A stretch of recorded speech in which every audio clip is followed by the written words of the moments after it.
السلام علیکم viewers, welcome to my YouTube channel me and my world. آج میں آپ کے لیے قطر پروڈکشنز کے ڈرامہ عمر سیریز کی قسط نمبر 26 کا اردو ترجمے کے ساتھ اوور ویو لے کر آئی ہوں۔ ڈرامے کی طرف بڑھنے سے پہلے آپ سب سے گزارش ہے کہ میرا چینل سبسکرائب کریں، میری ویڈیوز لائک کریں اور زیادہ سے زیادہ اپنے فیملی فرینڈز کے ساتھ شیئر کریں۔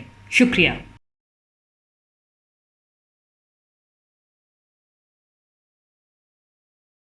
اس قسط کا آغاز المتھنہ سے ہوتا ہے۔ المتھنہ کی سربراہی میں فوج دو دریاؤں کے قریب پہنچتی ہے۔ دوسری طرف فارس کی فوج جس کی سربراہی سپہ سالار بہمن کر رہا ہوتا ہے وہ بھی دریا کی دوسری طرف پہنچ جاتی ہے۔ دونوں فوجوں کا ایک ایک سپاہی پل کے درمیان آتا ہے۔ فارس فوج کا سپاہی کہتا ہے، ہمیں کون الگ کرتا ہے، دریا اور پل، یا تو تم ہمیں پار جانے دو یا پھر تم پار کرو۔ یہ کہہ کر دونوں سپاہی اپنی اپنی فوج کی طرف لوٹ جاتے ہیں۔ مسلمان فوجی آ کر کہتا ہے کہ وہ کہہ رہے ہیں کہ ہم اور تم میں سے کوئی ایک دوسری طرف جا سکتا ہے، جس پر وہاں موجود ایک سپاہی کہتا ہے کہ انہیں کہو کہ وہ پار کر لیں، لیکن ابو عبید کہتے ہیں کہ انہیں ہم سے زیادہ موت کا ڈر ہے، ہم پہلے پار کریں گے۔ المتھنہ انہیں کہتا ہے کہ میں التجا کرتا ہوں کہ دوبارہ سوچ لیں۔ سپاہی کہتا ہے کہ یہ لوگ اپنی چالوں اور شرارتوں کی وجہ سے جانے جاتے ہیں، مجھے نہیں لگتا کہ وہ انتظار کریں گے ہمارا دریا کو پار کرنے تک۔ ابو عبید کہتے ہیں کہ تم لوگ کیوں ڈر رہے ہو، اگر ہم نے پہلے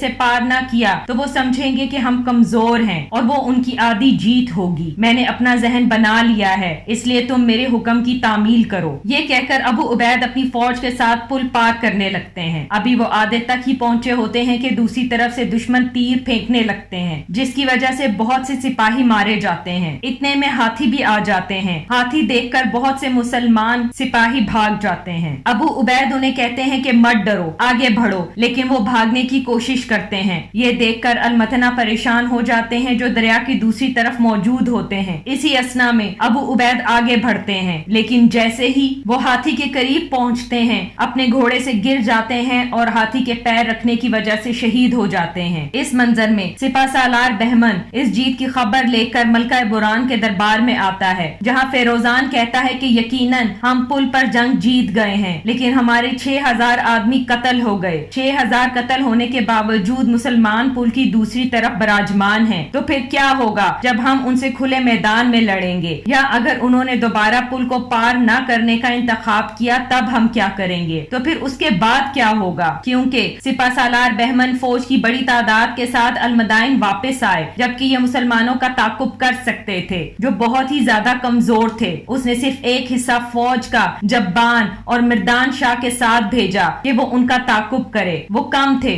بہت سے لوگ قربان ہو گئے، اور نتیجہ کیا ہوا؟ ایک ایسی شکست جس نے پہلی جیت کو مٹا دیا اور ہمارے دو بہترین سپہ سالار جبان اور مردان شاہ کو کھو دیا۔ یہ صرف اس وجہ سے ہوا کہ اس نے ضروری سمجھا کہ وہ واپس آ جائے اپنی فوج کے ساتھ۔ سپہ سالار بہمن کہتا ہے کہ میں نے سوچا کہ وہ مسلمان جو پل کی جنگ میں بچ گئے بہت کمزور ہو گئے ہوں گے، دوبارہ فوج کھڑی کرنے میں انہیں وقت لگے گا، اسی لیے میں نے جبان اور مردان کے ساتھ فوج کو بھیجا۔ یہ سن کر ملکہ کہتی ہے کہ ہم جانتے ہیں کہ تم نے غلط اندازہ لگایا۔ فیروزان کہتا ہے، تم سچ کیوں نہیں کہتے؟ تم یہ کیوں نہیں کہتے کہ سپہ سالار اور وزیر رستم نے تمہیں لکھ کر واپس بلایا ہے؟ رستم کہتا ہے، ہاں میں نے ایسا ہی کیا، یہ میری ذمہ داری ہے کہ میں ایک ہی وقت میں دو جگہ سے لڑوں۔ دونوں جنگیں ایک دوسرے سے ملتی جلتی ہیں، وہاں مسلمانوں کے خلاف اور یہاں مملکت کے دشمنوں کے خلاف۔ فیروزان کہتا ہے، یہ کون سے شہزادے اور سپہ سالار ہیں؟ تم ان کا نام کیوں نہیں لیتے تاکہ ہم انہیں گرفتار کریں اور قتل کر دیں؟ یا پھر تمہارا مطلب مجھ سے ہے؟ تم مجھ سے زیادہ ملکہ کے وفادار نہیں ہو سکتے۔ اگر تمہارے پاس میرے خلاف ثبوت ہے تو دکھاؤ تاکہ پھر میں خود کو ملکہ کے حوالے کر دوں۔ ملکہ کھڑی ہو کر کہتی ہے کہ بس کر دو ایسی باتیں جو ہماری مملکت کو خطرے میں ڈالے، مجھے تم دونوں پر بھروسہ ہے۔ اب تم لوگ یہ جان لو کہ میں تم میں سے کسی کی طرف نہیں ہوں، اگر یہ ختم نہیں ہوا تو میں تخت چھوڑ دوں گی اور چیزیں خود ہی کام کرتی رہیں گی۔ مجھے اس کی خواہش کبھی نہ تھی اور نہ اس کی خواہش ہے کہ الزام لگے مجھ پر فارس حکومت کے خاتمے کا۔ اس منظر میں عمر رضی اللہ تعالیٰ عنہ تیار ہو کر مسجد کی طرف جا رہے ہوتے ہیں کہ ان کی بیوی عتیقہ ان سے کہتی ہیں، کیا آپ یہ پہن کر مسجد جائیں گے؟ عمر رضی اللہ تعالیٰ عنہ فرماتے ہیں، یہ کافی ہے جو مجھے گرمی اور سردی دونوں سے بچائے۔ میری تنخواہ سے مجھے 2 جامے ہی ملتے ہیں اور دوسرا بھی اسی حالت میں ہے۔ عتیقہ ان سے کہتی ہیں، آپ اپنے ساتھیوں سے کیوں نہیں کہتے کہ وہ آپ کو تیسرا چوغا بھی دے دیں؟ عمر رضی رضی اللہ تعالیٰ عنہ فرماتے ہیں میں ایسا ہرگز نہ کروں گا۔ اس منظر میں حضرت عمر رضی اللہ تعالیٰ عنہ مسجد جاتے ہیں، راستے میں ایک شخص ان کے پاس آ کر کہتا ہے کہ لوگ بہت زیادہ جہیز مانگ رہے ہیں اور ہم شادی نہیں کر پا رہے، کیا آپ انہیں نصیحت کر سکتے ہیں؟ عمر رضی اللہ تعالیٰ عنہ ہاں میں سر ہلاتے ہیں۔ پھر نماز کی ادائیگی کے بعد وہ خطاب کرتے ہیں کہ اے لوگو، تم میں سے کچھ لوگوں نے مجھ سے شکایت کی ہے کہ کچھ لوگ زیادہ جہیز مانگ رہے ہیں جس سے جوان لوگوں کے لیے شادی کرنا مشکل ہو رہا ہے، اس لیے 400 درہم سے زیادہ جہیز مت مانگو، بے شک پھر دلہن کسی سربراہ کی بیٹی ہی کیوں نہ ہو، اگر کوئی زیادہ جہیز مانگے گا تو اس پر سخت قانون نافذ ہوگا۔ سب لوگ اپنی رضامندی دیتے ہیں۔ پھر عمر رضی اللہ تعالیٰ عنہ فرماتے ہیں کہ جو کوئی بھی چاہتا ہے کہ جوان مسلمانوں کے لیے آسانی بنائے تو یہ امید رکھے کہ خدا اس کے لیے آسانی بنائے گا۔ پھر عمر رضی اللہ تعالیٰ عنہ فرماتے ہیں کہ یہاں عبداللہ ابن زید جو کہ ابو عبید کے لشکر سے ہیں موجود ہیں۔ عمر رضی اللہ تعالیٰ عنہ پوچھتے ہیں کہ کیا خبر لائے ہو عبداللہ؟ یہ خبر خدا کی مرضی سے نماز کے بعد ہم تک پہنچی ہے، عبداللہ کہتے ہیں۔ پھر عبداللہ عمر رضی اللہ تعالیٰ عنہ اور دیگر صحابہ اکرام کو جنگ کے بارے میں بتاتے ہیں۔ ابو عبید کی شہادت کی خبر سن کر عمر رضی اللہ تعالیٰ عنہ دعا کرتے ہیں کہ خدا ابو عبید پر اپنی رحمتیں نازل فرمائے، اور میں المتنہ کے لیے بھی دعا کرتا ہوں کہ اسے اچھا انعام دے۔ اس نے پھر خود کو ثابت کر دیا۔ ہماری فوجوں کے وہاں پہنچنے سے پہلے وہ عراق میں جد و جہد کر رہا تھا، اور پھر اس نے خالد رضی اللہ تعالیٰ عنہ اور پھر ابو عبید رضی اللہ تعالیٰ عنہ کے سائے میں کام کرنے کو قبول کیا۔ وہ خود کو کبھی بھی سربراہ نہیں دیکھنا چاہتا تھا، پھر بھی وہ فارس کے خلاف جنگ میں صف اول پر لڑ رہا تھا۔ خدا کی قسم ہم اسے مایوس نہ کریں گے، اب اس نے مدد کی التجا کی ہے، ہم اسے ایک کے بعد دوسری مدد بھیجیں گے، چاہے اس کے لیے مجھے خود ہی کیوں نہ جانا پڑے۔ اس لیے تمام عرب قبیلوں کو جہاد کے لیے بلاؤ، چاہے وہ جہاں بھی ہوں۔ اس منظر میں فارس کی ملکہ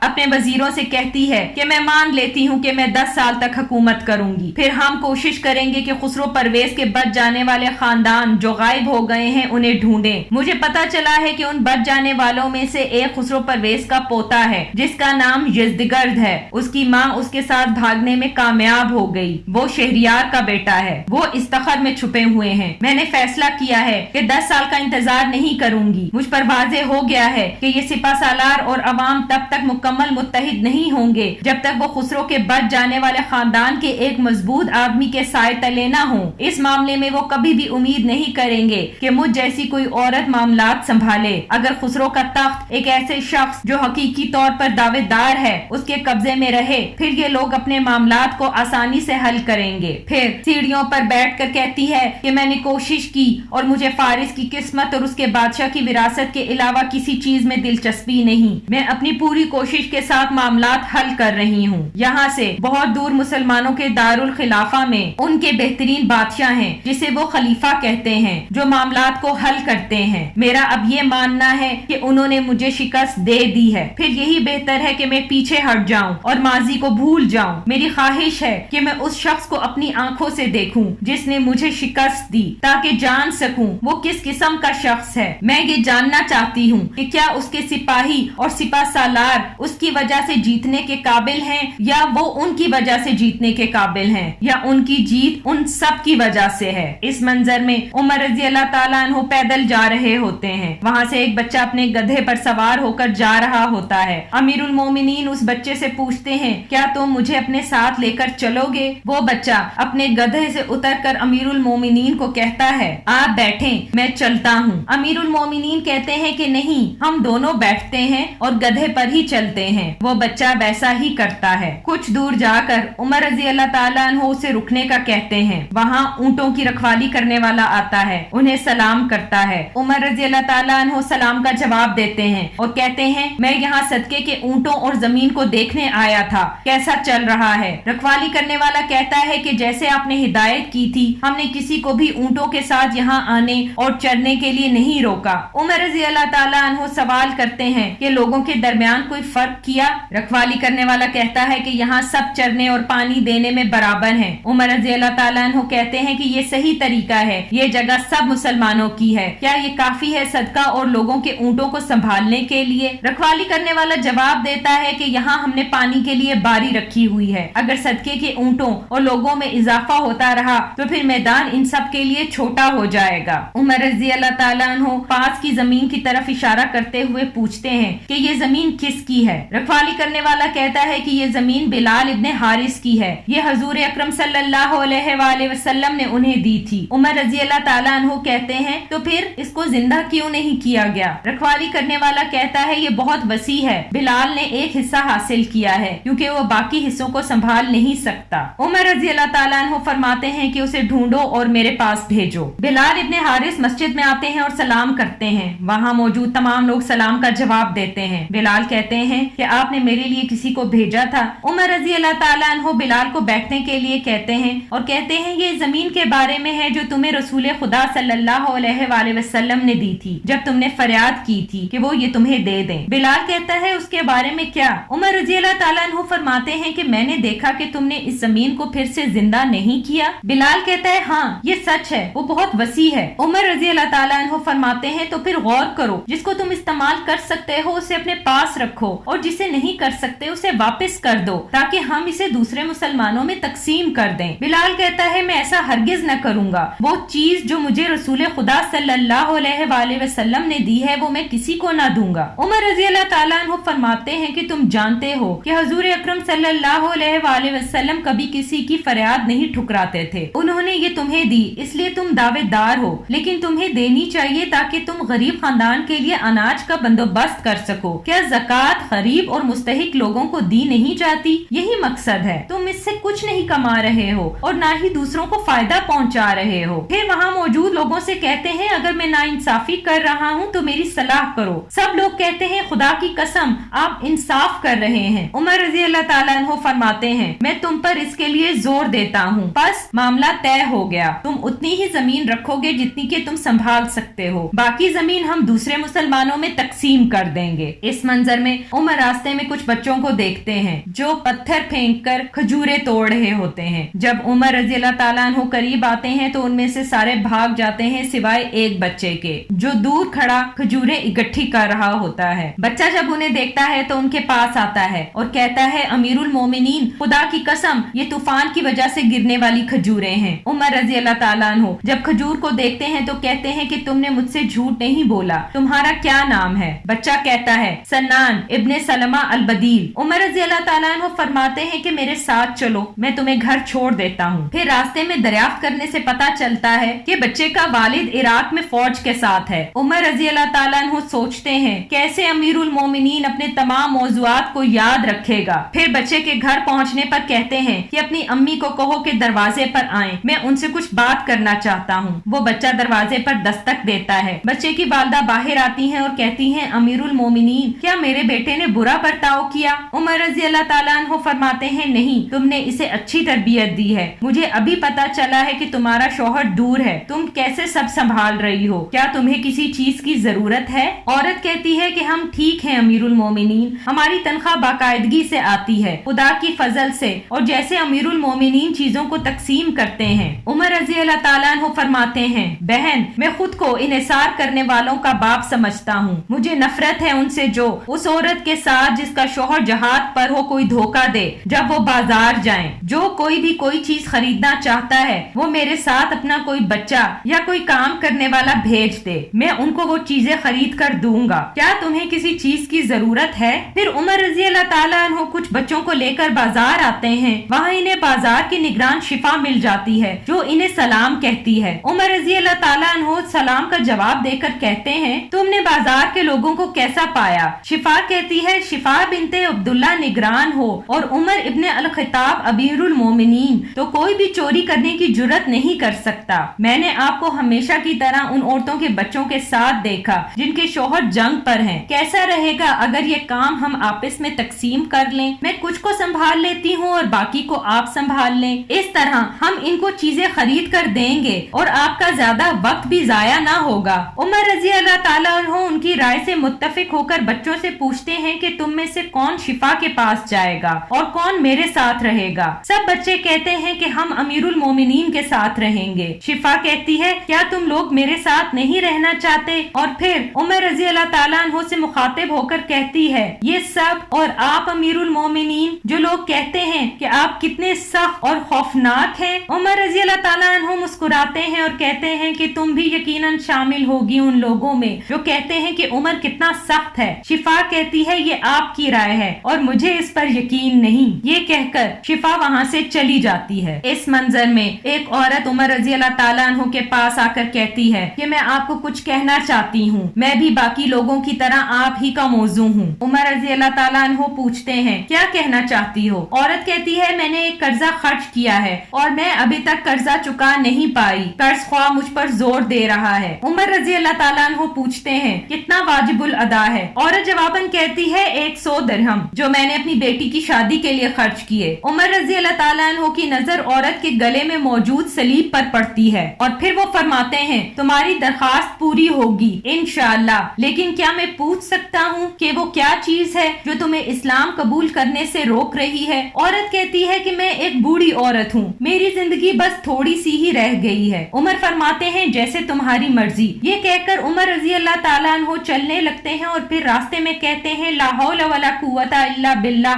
استغفر اللہ۔ تم نے یہ کیا کیا عمر؟ علی رضی اللہ تعالیٰ عنہ ان سے پوچھتے ہیں کہ امیر المومنین آپ کس چیز کے لیے معافی مانگ رہے ہیں؟ عمر رضی اللہ تعالیٰ عنہ فرماتے ہیں ایک بوڑھی عیسائی عورت جسے مجھ سے کام تھا جو میں نے کیا، لیکن پھر میں نے اسے اسلام کی طرف بلایا۔ علی رضی اللہ تعالیٰ عنہ کہتے ہیں کیا آپ نے اس پر زور دیا؟ کیا آپ نے دیا؟ عمر رضی اللہ تعالیٰ عنہ فرماتے ہیں نہیں، مجھے ڈر ہے جو میں نے اسے دیا اس میں مجبور کرنے کا تھوڑا سا تو اثر ہوگا۔ علی رضی اللہ تعالیٰ عنہ فرماتے ہیں یہ آپ کو لگ رہا ہے، عمل نیت کا تعین کرتی ہے۔ پھر عمر رضی اللہ تعالیٰ عنہ دعا کرتے ہوئے فرماتے ہیں اے میرے خدا، تو جانتا ہے کہ صرف تیرے راستے کی طرف بلایا تھا میں نے اس عورت کو بغیر کسی مجبوری کے ساتھ، اس کے باوجود مجھے ڈر ہے کہ کچھ غلط ہوا ہے، خدا مجھے معاف کرے۔ یہ کہہ کر عمر رضی اللہ تعالیٰ عنہ چلے جاتے ہیں۔ اس منظر میں خسرو پرویز کا پوتا اور فارس تخت کا اکلوتا اور مضبوط امیدوار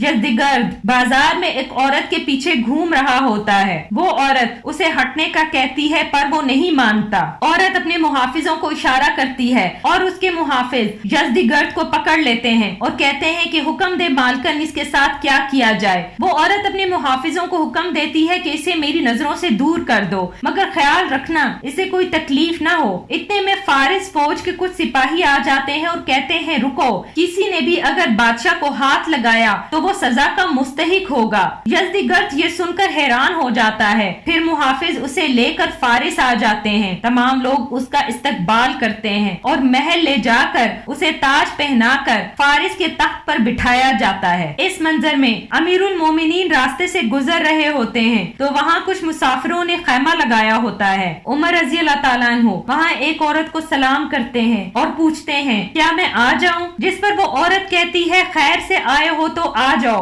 ورنہ یہاں سے جاؤ۔ پھر عمر رضی اللہ تعالیٰ عنہ بچوں کے رونے کی آواز سنتے ہیں اور ان کی ماں سے دریافت کرتے ہیں کہ یہ بچے کیوں رو رہے ہیں۔ عورت کہتی ہے یہ بھوکے ہیں۔ عمر رضی اللہ تعالیٰ عنہ فرماتے ہیں اس دیگچی میں کیا ہے؟ عورت کہتی ہے پانی، میں انہیں پرسکون کرنے کی کوشش کر رہی ہوں حتیٰ کہ یہ سو جائیں، خدا ہمارے اور عمر کے درمیان انصاف کرے گا۔ عمر رضی اللہ تعالیٰ عنہ کا ساتھی اسلم کچھ کہنے لگتا ہے لیکن عمر رضی اللہ تعالیٰ عنہ اسے روک دیتے ہیں اور فرماتے ہیں خدا رحم کرے، عمر تمہارے بارے میں کیسے جانے گا؟ عورت جواباً کہتی ہے اس نے ہماری ذمہ داری سنبھالی لیکن وہ ہم سے اب تک بے خبر ہے۔ عمر رضی اللہ تعالیٰ عنہ پھر فرماتے ہیں سکون نزدیک ہے، یہی رہنا حتیٰ کہ میں تم لوگوں کے لیے واپس کچھ لے کر نہ آؤں۔ یہ کہہ کر عمر رضی اللہ تعالیٰ عنہ چلے جاتے ہیں اور پھر بیت المال سے جا کر وہاں سے کچھ کھانے کا سامان اٹھانے کی کوشش کرتے ہیں۔ اسلم کہتا ہے میں اٹھا لیتا ہوں۔ عمر رضی اللہ تعالیٰ عنہ اسے روکتے ہوئے کہتے ہیں کیا تم قیامت کے دن بھی میرا بوجھ اٹھاؤ گے؟ یہ کہہ کر وہ گندم کی بوری اپنے کندھے پر اٹھا کر اسی جگہ پہنچتے ہیں۔ اتنے میں رات ہو جاتی ہے اور پھر وہ خود کھانا بناتے ہیں اور تقسیم کرتے ہیں۔ عورت اپنے بچوں کو کھانا کھلاتی ہے اور عمر کو کہتی ہے کہ تمہارا شکریہ،